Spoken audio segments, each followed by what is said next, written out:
이번 주 강단의 말씀에서 전도로 시작하라 말씀하셨습니다.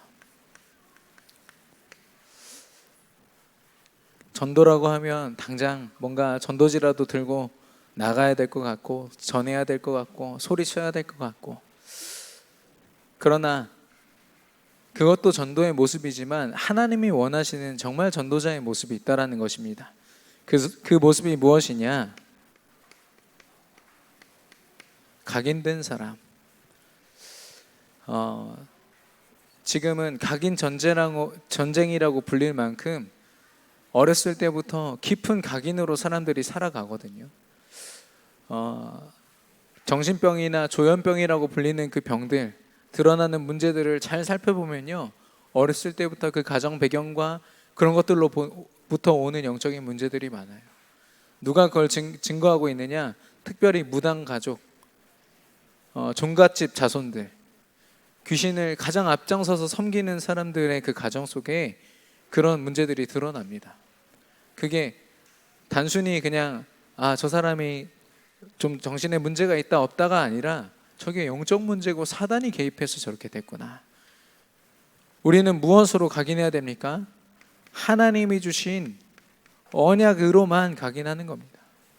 우리는 다른 것으로 사는 것이 아니라 언약으로만 살아가는 여정 속에 있습니다.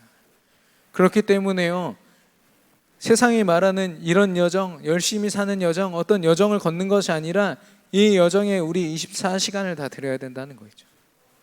오직 그리스도만 각인하는 그 여정을 걸어가는 저와 여러분 되기를 축원합니다. 그 속에서 우리가 이제는 제대로 볼 것이 있습니다. 하나님이 보여주시는 것. 우리가 속해 있는 현장을 봅니다. 왜 현장을 보냐? 그동안 우리가 몸 담고 있어 왔거든요. 우리 가족, 가문, 내가 받는 모든 현장. 근데 복음으로 바라보면 완전히 다른 현장이 보여집니다. 어떤 현장이냐? 사단에게 완전 사로잡혀서 근본 문제 속에서 시달리는, 아무리 아둥바둥 살아도 12가지 문제에서 절대 해방될 수 없는 인생, 최선을 다해서 열심을 다해서 살아봤자 이 속에서 살아가는 것이죠. 이게 얼마나 깊이 각인, 뿌리, 채질되어 있는지를 보는 겁니다.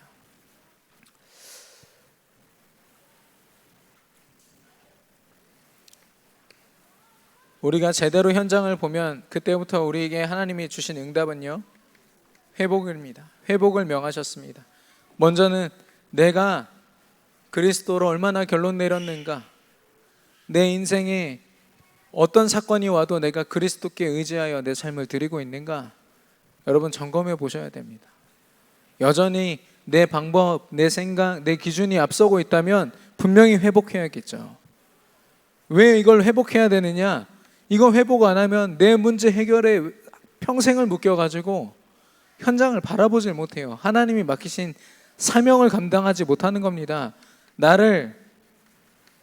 나의 문제로 묶여있는 것이 아니라 그리스도로 결론 내리시기를 바랍니다.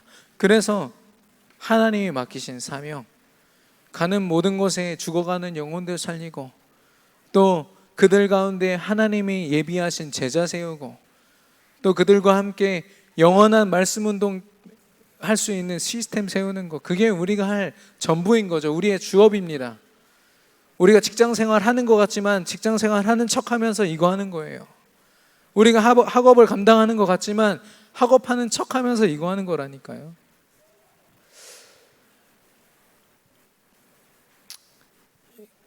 이 그리스도로 결론 내리고 사명을 감당할 때 비로소 하나님은 저와 여러분이 올바른 전도자의 삶을 살도록 인도하십니다. 전도자의 삶이란 것은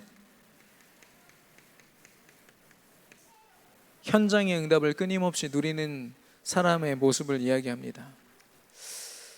그래서 이렇게 각인하고 또 볼 것을 보며 또 회복할 것을 우리가 알고 시작하는, 전도로 시작하는 우리의 모습, 기본부터 시작하라고 했습니다. 아주 작은 것에서부터. 굳이 누가 알려주지 않아도 우리가 알잖아요. 어떻게 해야 된다는 걸 알잖아요. 정식기도 무식기도 10년 넘게 듣지 않았습니까? 누가 말해줘야 아는 거 알잖아요. 못해서 그렇지, 안 해서 그렇지. 이제 도전하시기 바랍니다. 근데 기본부터 하는데 저한테 여러 개 문의가 돌아왔어요. 그럼 몇 개부터 시작하면 될까요? 저는 이 질문이 좀 부담스럽더라고요. 그럼 몇 개부터 하십시오, 이렇게 대답을 해야 되나? 그래서 뭐라고 말씀드렸냐면 성령의 인도를 받으시라고 했습니다. 어떻게 보면 굉장히 좀 애매한 대답이죠. 성령의 인도 받으십시오. 근데 저는 진심이었어요. 왜냐? 여러분, 우리 본문 창세기 12장 1절에 보시면, 강단 본문에 보시면 내가 지시할 땅으로 가라라고 했습니다. 지시한 땅이면 이미 그거 보고 그냥 가면 되죠. 근데 지시할 땅이라면 계속해서 지시하겠다라고 말씀하시는 거예요. 아브라함이 갈 곳은 가나안 땅이지만 가나안 땅에 가는 그 모든 과정 속에 하나님이 끊임없이 말씀을 주시겠다는 겁니다. 그거 따라가면 된다, 그 말씀하신 거예요. 그게 바로 성령 인도입니다. 하나님의 말씀 속에서 성령 인도를 받는 저와 여러분 되기를 축원합니다. 기본이지만 이것이 곧 세계 복음화입니다. 근데 이 성령 인도를 받다 보면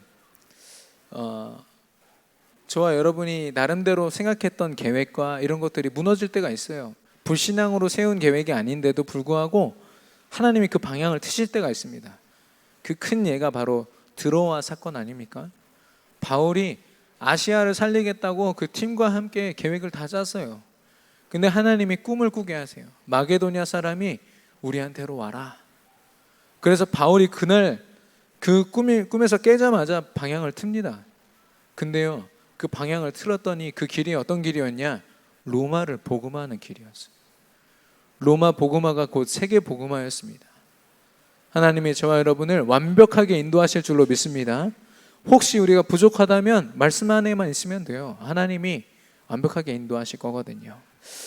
작은 도전을 통해서 세계 복음화를 품는 저와 여러분 되기를 축원합니다.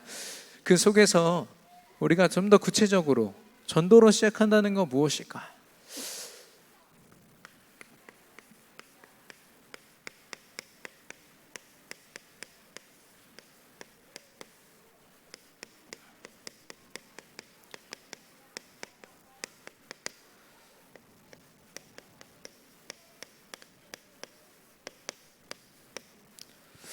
다락방 운동으로 시작하라. 내 삶을 다락방 운동으로 시작해야 된다. 지금 이 말을 하고 있는 거죠. 그럼 다락방 운동이란 건 무엇입니까? 우리가 알고 있는 거는 한 사람이나 그 이상의 사람들이 함께 모여서 성경 공부 혹은 말씀 나누는 걸 이야기하죠. 좀 더 이게 아시는 분들은 그 자리를 통해서 생명 운동이 일어난다, 이 정도 우리가 알고 있지 않을까 싶습니다. 그건 이제 드러난 어떤 응답이라면 그 이면에 하나님의 그 다락방, 그 작은 시스템을 통해서 하나님이 예비하신 응답들이 있다는 겁니다. 그걸 우리가 확인하기 원하는데요, 첫 번째 응답은 오직이라는 응답입니다. 두 번째 응답은 유일성이라는 응답입니다. 세 번째 응답은 재창조의 응답입니다. 이 흐름을 가지고 우리가 함께 나누기 원합니다. 우리가 무엇에 오직되어야 합니까? 138 사도행전 1장 1절에 예수님이 그리스도라고 이야기하고 있습니다. 하나님은요, 성경 66권을 이 언약 하나에 다 거셨어요. 올인하셨습니다. 성경을 보면서 다른 이야기를 한다, 하나님의 의도와 하나님이 관심을 다 잃어버린 거예요. 하나님은요, 예수 그리스도 거기에 다 걸으신 거 있죠. 하나님 나라와 성령의 충만, 더 구체적으로 우리가 볼 텐데요, 이 오직이라는 말은요, 우리의 영적 상태입니다. 다른 말로 믿음을 이야기하는 겁니다. 하나님이 주신 이 언약을 내가 얼만큼 믿는가, 얼만큼 누리면서 사는가, 그 영적 상태를 얘기하는 거죠. 예수 그리스도, 예수가 그리스도. 이 언약이 모든 문제를 해결하는 해답인지, 그리고 모든 권세를, 사단과 죄와 재앙과 저주의 모든 권세를 이길, 지옥의 권세를 이길 권세의 힘이 맞는지, 그리고 세상의 어떤 지혜도 능가할 수 없는 하나님이 주신 가장 고상한 지식, 지혜, 그리스도. 저와 여러분이 예수 그리스도를 믿는 믿음이 이런 결론이 나야 됩니다. 모든 문제에 답을 줄 수 있는 답이다.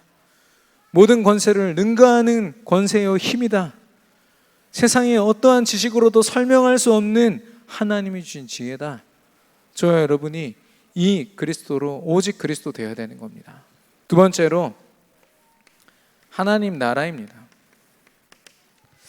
강단에서도 설명을 드렸지만 이 하나님 나라, 예수 그리스도 언약을 붙잡고 나아가는 모든 곳에 하나님이 함께 하시겠다고, 역사하시겠다고, 이루어 가시겠다라고 이렇게 말씀하십니다.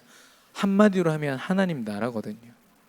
하나님이 함께 하시고 하나님이 다 책임지시는 모든 것. 하나님이 함께 하시는데 사단이 활개칠 수 있습니까? 절대 못하죠. 사단이 완전히 무너진 상태를 이야기합니다. 또 우리가 근본 문제에서는 벗어났지만 12가지 문제, 사단이 우리 인생에 만들어 놓은 틀이 있습니다. 그거 빨리 깨뜨려야 되거든요. 믿음이 아닌 다른 것으로 살아가려고 하는 끊임없는 우리의 잘못된 도전들이요, 믿음으로 말미암아 다 무너져야 됩니다. 그래야 하나님 나라를 제대로 누릴 수가 있습니다. 그래서 12가지 문제를 넘어설 수 있는 방법, 하나님 나라. 이 하나님 나라의 그 현실 초월에 대해서 설명했지만 스데반 집사님은 자기를 예수님을 믿는다는 이유로 사람들이 막 분노해가지고요, 돌을 막 던지는 거예요. 자기가 지금 죽고 있음에도 불구하고 그 죽음을 초월합니다. 하나님 나라는요. 그래서 어느 정도로 초월하느냐, 돌 던지는 사람들을 향해서 기도합니다.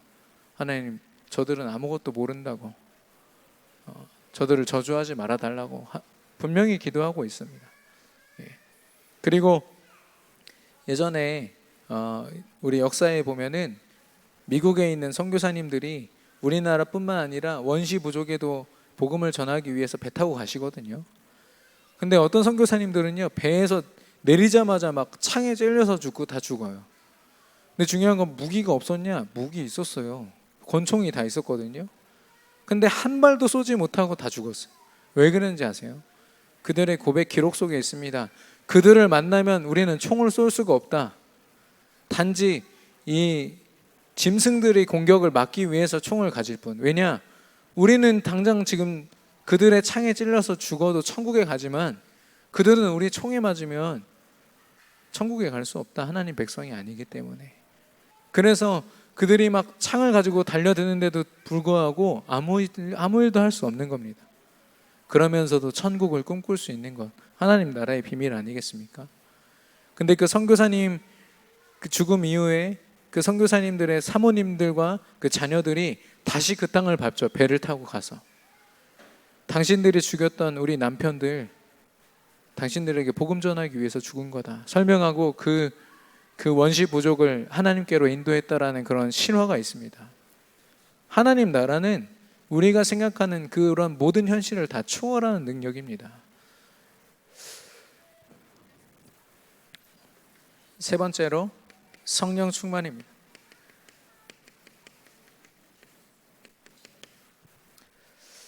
성령 충만을 받아 땅끝까지 증인이 되리라.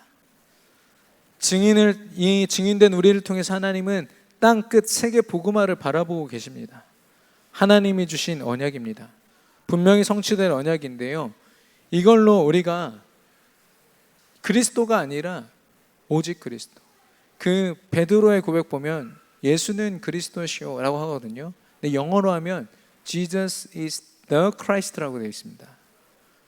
더는 어디에 붙입니까? 혹시 영어 잘하시는 분? 네, 그럴 줄 알았습니다. 그래서 설명해 드릴게요. 더가 붙는 것은요, 유일한 한 가지 앞에만 붙습니다. 그래서 예수님이 말씀하실 때 나는 길이요 진리요 생명이니 할 때 그 모든 단어 앞에 더가 다 붙습니다. 왜냐? 그 길은 한 가지 길이니까요. 그 진리는 하나뿐입니다. 하나님이 주신 생명은 그리스도 한 분이십니다. 그래서요, 베드로가 고백합니다. 주는 그리스도시요. Jesus is the Christ. 네. 그리스도가 만약에 알라신이라면 우리는 알라신을 섬겨야겠죠. 근데 예수 한 분이라니까요. 우리는 오직 예수 그리스도만 섬겨야 될 줄로 믿습니다.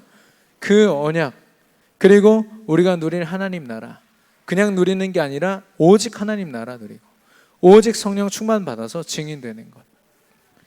그래서 우리가 이 언약으로 결론 내려야겠어요. 그리고 우리 안에 깊이 각인시켜야겠습니다. 예수가 그리스도 되신 그 언약, 그걸 통해서 하나님이 이루실 세계 복음화 뿐만 아니라 한 가지 더 추가를 하자면, 결론 내리고 각인시키는 거는 언제든지 할 수 있지만 그것을 지속하는 것을 또 사단이 방해할 수 있습니다. 그래서 지속하여서 누리는 것. 하나님은 언약 붙잡은 저와 여러분의 믿음을 오직 믿음이 되게 하실 줄로 믿습니다. 우리가 바라보는 오직입니다. 두 번째로 유일성인데요. 사도행전 1장 14절에 마가 다락방에 모인 120명의 성도들, 120명의 성도들이요, 오로지 기도에 힘썼다라고 했습니다. 자신에게 주어진 24시간을요 하나님의 일을 위해서만 드렸습니다. 그들이 자기의 업을 내려놓고 와서 기도한 것이 아니라 자기의 업을 감당하면서, 아무리 비천한 일이라도 그 일을 감당하면서 오로지 기도에 힘썼던 것입니다. 24시간을 드렸던 거죠. 그래서 이 유일성은 나의 삶과 또 나의 업을 떼고는 설명할 수 없는 부분입니다.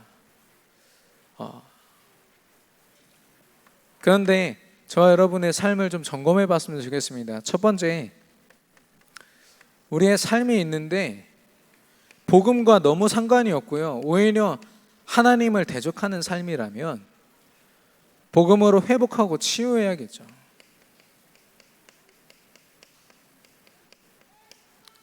그 사람이 가진 직업이 하나님 앞에 끊임없이 범죄하는 어떤 직업이다. 그렇다면 복음으로 치유해야겠죠. 그게 먼저 되어져야 될 것입니다. 그리고 하나님 앞에 이 복음을 가지고 서는데 삶을 두고 계속해서 그 가치와 우선순위를 두고 계속 싸우게 돼요. 이거를 삶의 갭이라고 합니다. 하나님의 믿음은 세계 복음화라고 했는데 내 삶을 살아가는 모습을 볼 때 전혀 아니거든요. 믿음으로 산다는 게 뭔지 잘 모르겠고, 그래서 여기서 필요한 것이 바로 영적 싸움입니다.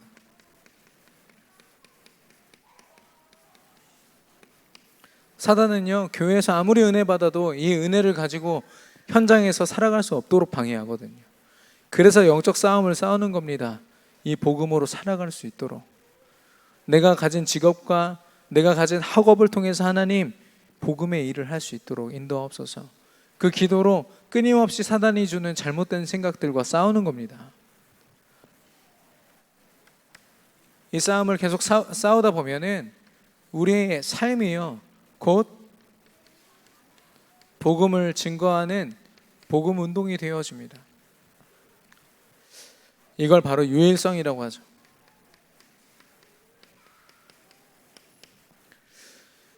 그리고 이런 삶을요, 세계 복음화를 감당하는 삶이다라고 이야기합니다. 하나님은요, 그냥 나는 다른 사람들과 똑같은 직장 생활, 똑같은 학업을 감당하고 있는데 하나님이 나를 통해서 하는 일들, 하시는 일들, 드러나는 결과는요, 완전히 다른 결과예요. 그냥 명예를 추구하고 어떤 경제적인 응답, 어떠한 육신적인 응답을 추구하는 그런 삶의 모습이 아니라 하나님이 원하시는 복음운동, 세계복음화 감당하는 삶이 된다니까요. 그게 바로 유일성입니다.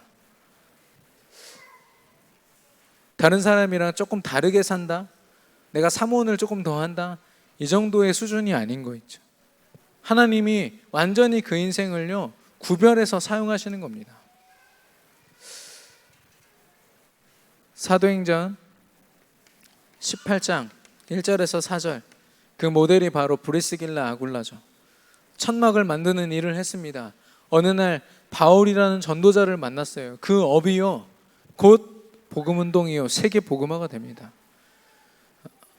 천막을 만들면서 벌어들인 모든 경제는요 로마 복음화를 위해서 쓰여지는 경제가 됩니다. 그들이 하는 사역, 모든 업, 하나님의 일을 감당하는 전도자의 일이 되거든요. 어느 정도로 쓰임 받았냐? 아볼로라는 어떤 목사님이 있었어요. 그 당시 복음을 제대로 몰라서 헛소리 하고 다니는 목사님을요 이 중직자 부부가 복음을 전하고 그 목사님을 한 교회를 담당하는, 복음으로 견고히 서는 그 교회를 담당하는 그런 목사님으로 세웁니다. 그 정도로 이 중직자 부부가요 자기 산업을 통하여 응답을 받거든요. 바울이 고백합니다. 이들은 나를 위하여 목도 걸었다. 그들이 미련해서가 아니라 복음의 가치, 세계 복음화가 얼마나 귀한 줄 알았기 때문에 자신의 삶을요 복음운동으로, 전도운동으로 드렸던 겁니다. 사도행전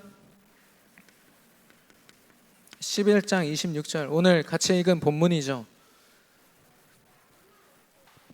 스데반 집사님이 아까 말씀을 드렸는데, 스데반 집사님이 돌 맞아서 죽습니다. 그때 같이 모여서 함께 기도하고 있던 이 믿음의 사람들이요 두려움이 생겼어요. 이렇게 모여있다가는 우리가 다 죽겠구나. 그래서 그 예루살렘 밖으로 다른 나라들로 쭉 흩어집니다. 오늘 우리가 본문 읽으셨잖아요. 유대인들에게만 복음을 증거하던 그들이요 비로소 헬라인과 다른 이방인들에게 복음을 전하기 시작합니다. 당연히 그들의 생각에는 우리만 선택받은 백성 아닌가? 우리끼리만 복음 전해서 서로 알면 되잖아, 이렇게 생각했는데 이방인한테 복음을 전해보니까 믿고 하나님 자녀가 되는 거예요. 아, 하나님이 땅끝까지 증인들이라 하신 말씀은 예루살렘뿐만 아니라 전 세계를 말씀하신 거구나. 그때 이 생각의 한계가 튀어진 거죠. 그래서 그들이 복음 전하면서 세운 교회가 바로 안디옥 교회입니다. 안디옥 교회가 세계 복음화를 품고 지속가에서 복음 운동했을 때 뭐라고 했냐? 비로소 그리스도인이라 일컬음을 받게 되었더라 라고 했습니다. 비로소 그리스도인이라 일컬음을 받게 되었더라라는 말은 자기들끼리 별명을 붙인 겁니까? 아니죠. 믿지 않는 사람들이 그 사람들을 볼 때, 야, 쟤네는 그리스도밖에 몰라, 그리스도만 증거하고 그리스도로만 사는 사람들이야, 그리스도인들이야 라고 얘기한 겁니다. 저와 여러분이 복음 운동을 위하여 우리의 삶을 드리기 원합니다. 우리는 불신자와 똑같은 직업, 똑같은 학업을 감당하는 것 같지만 하나님은 우리를 통해 세계 복음화 이루실 줄로 믿습니다. 그런 우리의 도전을요 불신자들이 바라보면서, 야, 저 사람이 진짜 그리스도인이야, 그렇게 인정할 수밖에 없는 우리의 삶이 되기를 바랍니다. 하나님이 우리를 그렇게 사용하실 것입니다. 그래서 이런 삶은요 아무나 할 수 없다고 해서 노바디의 삶입니다. 노바디, 아무도 라는 뜻이죠. 아무도 갈 수 없는 곳에 갑니다. 왜냐? 복음 전하려고. 아무도 볼 수 없는 것을 봅니다. 언약으로 보거든요. 그리고 아무도 할 수 없는 생명 살리는 일을 합니다. 하나님의 일을 합니다. 그게 바로 우리가 가진 사명입니다. 이 유일성, 오직 언약 속에서 유일성의 응답을 누리는 우리 삶을 들어서 하나님이 하실 일이 무엇이냐? 재창조인데요. 재창조는 하나님이 원하시는 일, 하나님의 일을 이야기합니다. 24시간 하나님 앞에 내 삶을 들여 오로지 기도에 힘썼더니 하나님의 역사는 내 삶을 초월하는 25시의 응답이죠. 그리고 하나님의 역사는요, 순간이 아니라 영원입니다. 그리고 하나님의 역사를 통해서 237개국이 살아날 것입니다. 이렇게 하나님이 우리 삶 속에 우리를 들어서 역사하시는 그것이 바로 재창조의 일인데, 첫 번째 일은 무엇이냐? 영혼 구원입니다. 12가지 문제로 사단의 소나귀에서 절대로 벗어날 수 없는 그들, 하나님이 고린도후서 5장 17절, 누구든지 그리스도 안에 있으면 새로운 피조물이라, 이전 것은 지나갔으니 보라 새 것이 되었도다 라고 했습니다. 그리스도 안에 있는 축복을 저 현장에 증거하는 도구로 우리를 사용하시겠다라는 겁니다. 이건 하나님의 일이거든요. 우리가 영혼 구원할 수 없습니다. 근데 우리의 이 작은 삶을 들어서 하나님의 일을 하시겠다라는 거거든요. 사도행전 13장 48절, 영생주기로 작정된 자들은 다 믿더라. 하나님이 작정하셨고 하나님이 만나게 하사 하나님이 이루시겠다라는 겁니다. 하나님은 누구를 통해서든 그 일을 하실 것인데 우리의 인생을 들어서 하시겠다라는 거죠. 얼마나 감사한 일입니까? 두 번째로 제자를 세우고 양육하는 일. 마가복음 3장 13절입니다.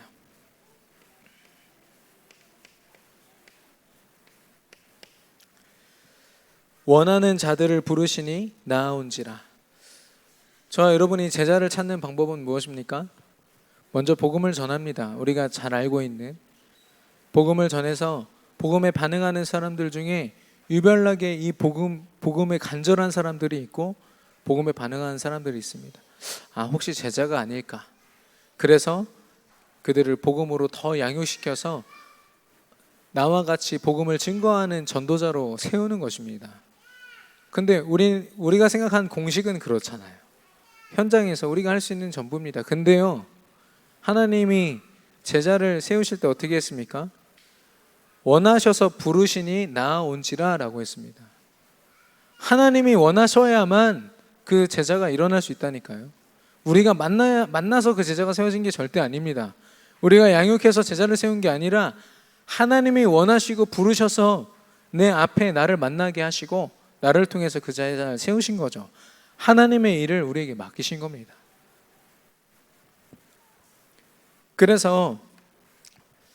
그리고 예수님이 제자를 세우실 때 어떻게 하셨습니까? 막 오병이어 막 기적 일으킨 다음에 좀 세게 박수 치는 사람들 막 모아서 제자 세우셨습니까? 하나님 그런 거 싫어하셨거든요. 진짜 무너진 그런 사람들 직접 찾아가셔서 베드로, 요한, 야고보 이런 사람 만나시고 내가 너를 사람 낚는 어부 되게 하겠다. 나 따라와라. 직접 만나 주셨어요. 제자는요, 예수님을 직접 만나야만 세워줄 수 있습니다.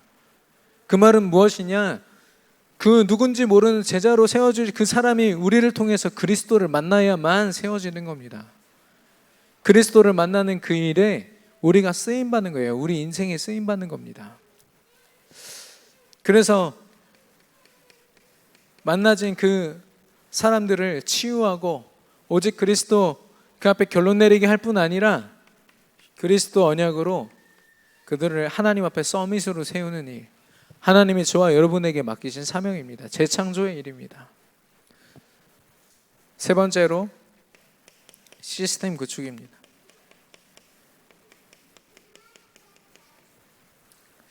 사도행전 2장 1절에서 47절, 마가 다락방에서 있었던 성령의 역사, 그걸 통해서 하나님이 주신 응답들인데요, 하나하나 살펴보면 총 5가지입니다. 바람과 같은, 불과 같은 성령이 역사했습니다. 그 자리에요. 언약을 붙잡고 오로지 기도로 힘썼던 그들에게 성령이 임했습니다. 그 성령의 능력으로 말미암아 15개 나라 문이 열렸어요. 현장의 문을 우리가 여는 게 아니라 성령 하나님께서 열어 가시는 겁니다. 그리고 하나님이 예비하시고 작정된 3천 제자가 일어납니다. 함께 세계복음할 수 있는 사람들이 다 예비되어 있고 하나님이 세우십니다. 함께 세계복음할 수 있는 경제와 모든 축복이 이 자리에서요 하나님의 은혜로 더해지는 거 있죠.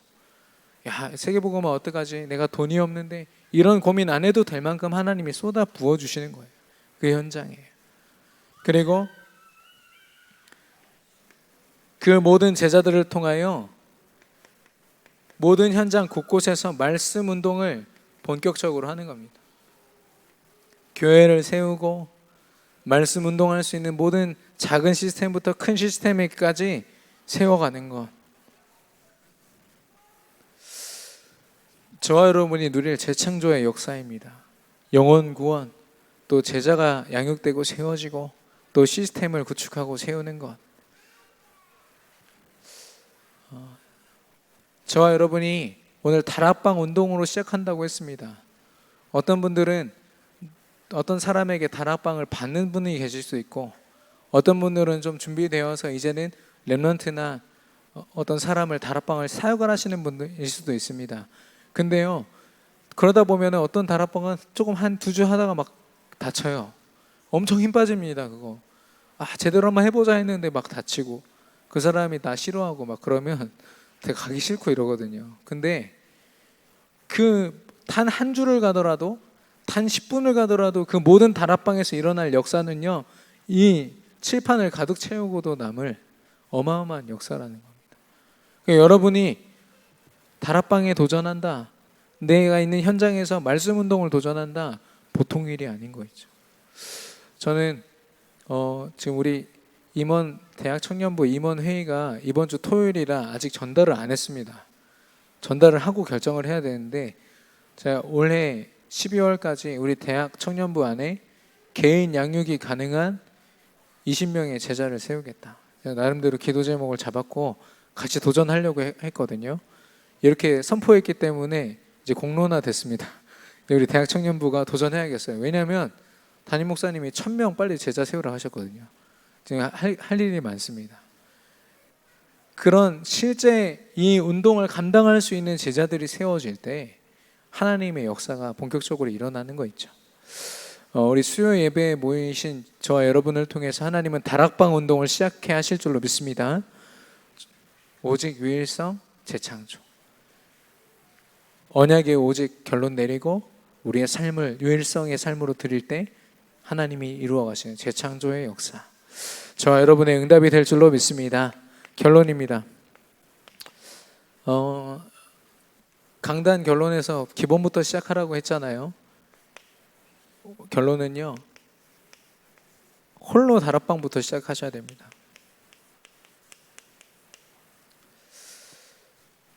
홀로 다락방 할 때 가장 중요한 게 뭐냐? 강단의 말씀입니다.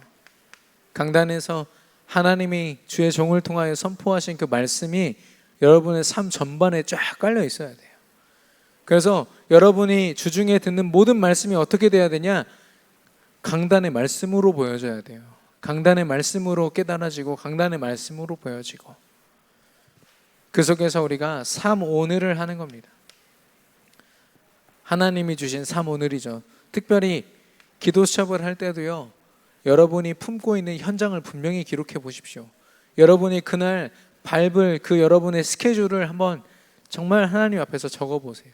하나님이 그 발길을 어떻게 인도하시는지 한 번만 확인하시면 너무 재밌습니다. 하나님이 진짜 살아계시는구나, 하나님이 오늘도 나를 사용하셨구나. 현장 응답.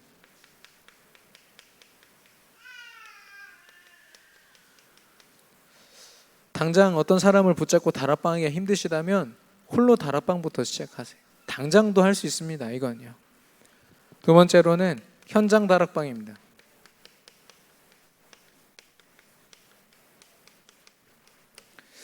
현장 다락방의 그 대상은요, 성도, 교회 안에 성도들, 그 중에서도 낙심자가 있어요. 복음을 들었는데도 불구하고 사단이 그 주위와 환경을 방해해서 이 신앙생활이 힘든 사람들, 그런 사람들, 그리고 또 새신자, 복음을 들은 지 얼마 안 돼서 어떻게 해야 될지 모르는 사람들, 그런 사람들을 이제 붙잡고요, 같이 그리스도 복음을 내리고 복음으로 결론 내리고 그 안에서 세계 복음화를 위하여 쓰임 받을 수 있도록 돕는 게 바로 다락방입니다. 그리고 렘넌트, 우리 귀한 렘넌트들 세계 복음화를 위해서 분명히 쓰임 받을 것인데, 아까 처음에 말씀드렸잖아요. 각인 전쟁 시대라고. 우리 렘넌트들이요, 주일에 말씀 뭐 길게 들으면 한 4시간 듣거든요. 그리고 뭐 토요일 날 신학원 와서 또 한 4시간 듣죠. 신학원 오는 렘넌트들은 참 복된 렘넌트들입니다. 그렇게 해봤자 8시간이. 주중에 사모노를 제대로 하지 않는다 그러면은 대부분의 시간들을 학교에 있으면서 학원에 있으면서 친구들 어울리면서 TV 보고 다른 미디어 접하면서 유튜브 보면서 다른 걸로 계속 가게 되는 거 있죠. 근데 그거를 주중에 한 번쯤은 렘넌트들이 강단의 메시지를 돌아보고 자신의 삶을 전도자의 삶으로 드릴 수 있는 다락방의 시스템이 각 학교마다 펼쳐진다면 어떤 일이 일어나겠습니까? 우리 특별히 교사 선생님들은요, 마음에 새겨두시고 여러분이 시간이 없고 힘이 없고 어떤 상황이 안 될지라도 그 꿈을 꾸셔야 돼요. 언젠가 내가 렘넌트들에게 말씀 운동으로 그들을 살리고 그들을 돕는 중직자가 되겠다, 꿈을 꾸시기 바랍니다. 우리 렘넌트들의 그 미래를 돕는 일, 너무나도 귀한 일이거든요. 그리고 별표를 미리 치고 불신자입니다. 저와 여러분이 지금 몸담고 있는 현장 주변에 보면은 아직도 복음 모르고 헤매는 사람들 많이 있습니다. 사단의 소나기에서 사주팔자 운명 바라보면서 야, 이게 팔자야, 이게 운명이야, 이런 얘기를 하루에도 밥 먹듯이 하면서 살아가는 사람들이 널렸거든요. 그 사람들을 이름을 적어놓고요, 그들 가운데 있는 하나님의 계획을 발견하고 기회가 되었을 때 그들에게 복음을 증거하는 겁니다. 지속적으로. 근데 신기한 게요, 성도들 이미 영접하고 어느 정도 신앙생활 한 사람들 렘넌트를 데리고 하는 것보다 불신자 데리고 하잖아요. 매주마다 그가 변화되는 게 보여져요. 얼마나 큰 힘인지 모릅니다. 아, 내 안에 있는 복음 그리스도가 이 불쌍한 영혼과 그 주변 현장을 다 살리는구나. 여기서 보면은 우리가 한 사람 한 사람을 골라가지고 다락방 하는 것, 말씀 운동하는 것처럼 보이지만 그 사람과 연계된 모든 현장을 보셔야 됩니다. 한 사람이 살아나면 그 가정과 가문이 살거든요. 예전에 어떤 일이 있었냐면, 그 왜 아파트 창문에 매달려가지고 건물 닦고 창문 닦는 사람들 있잖아요. 그걸 닦는데 이렇게 라디오 같은 거를 이렇게 무료하니까 이걸 차고서 했던 거예요. 근데 라디오 거기서 나오는 소리가 너무 크니까 그 건물 안에 있던 사람이 열받아가지고 옥상에 올라가 줄을 끊어버렸어요. 몇십 미터 아래로 그게 떨어져가지고요, 그 자리에 즉사했습니다. 근데 그 사람 가족이요, 아들, 딸이 7명이에요. 그 사람은 한 명을 죽인 게 아니라 9명을 죽인 거예요. 그렇습니다. 한 사람에게 연결된 영혼들이 많다는 걸 우리가 알아야 돼요. 나는 지금 한 렘넌트를 붙잡고 있지만 이 렘넌트의 가문과 가정과 또 연결된 모든 현장을 볼 수 있어야 되는 거 있죠. 다락방 운동은요, 보통 운동이 아닙니다. 그래서 하나님은 홀로 다락방부터 작게 시작하는 것 같지만 또 좀 부족해 보이지만 그런 우리의 작은 이런 도전들을 통해서 하나님은요, 결국엔 세계 복음화를 이루실 줄로 믿습니다. 그래서 내가 지금 보험 편지도 많이 들었고 이제 진짜 실제로 사역하고 싶다, 그렇게 좀 이렇게 생각되시는 분들은요, 우리 교역자들에게 찾아오셔서 말씀해 주시면 그 다락방이 필요한 현장들 너무나도 많습니다. 특별히 우리 렘넌트들은요, 너무 많습니다. 각 학교마다 지금 텅텅 비어 있거든요. 여러분이 얼마든지 살릴 수 있고 사역하실 수 있는 현장이 있습니다. 그래서 마음 담고 기도하시면서 진짜 전도로 시작할 바에야 아예 다락방 전도 운동으로 시작하는 저와 여러분의 삶이 되기를 축원합니다. 주신 말씀 붙잡고 이 시간 합심으로 기도하겠습니다.